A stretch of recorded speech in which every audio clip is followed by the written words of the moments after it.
औसत में दो तरह के क्वेश्चन कर चुके हो आप। एक तो कर चुके हो प्रथम एन प्राकृत संख्याओं का योग, और क्या कर चुके हो, प्रथम एन सम संख्याओं का योग और औसत कर चुके हैं ना।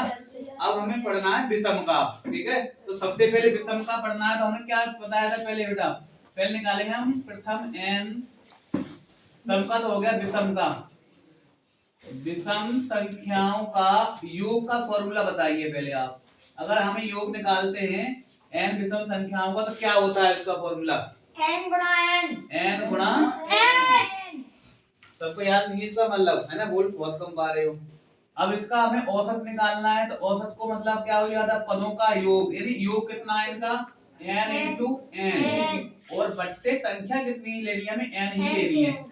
तो ये हो गया मेरा n प्रथम विषम संख्याओं का औसत का सूत्र हो गया केवल n, मतलब बहुत सिंपल है। जैसे हम कहें प्रथम 10 विषम संख्याओं का औसत बताइए, तो आपने सूत्र पढ़ लिया है सर n ही होता है, तो इसका आंसर भी बेटा जितनी संख्या है उतना ही होगा। हम कहेंगे जैसे प्रथम 100 विषम संख्याओं का औसत बताइए, तो बताओ कितना होगा, जितनी संख्या है उतना ही औसत होगा, तो कितना हो जाएगा इसका आंसर बेटा, 100 हो जाएगा। यानी हमने तीनों टाइप के क्वेश्चन पढ़ चुके हैं। अब देखो एक इस टाइप का क्वेश्चन आ जाता है, कहेगा कि 3 विषम संख्याओं का औसत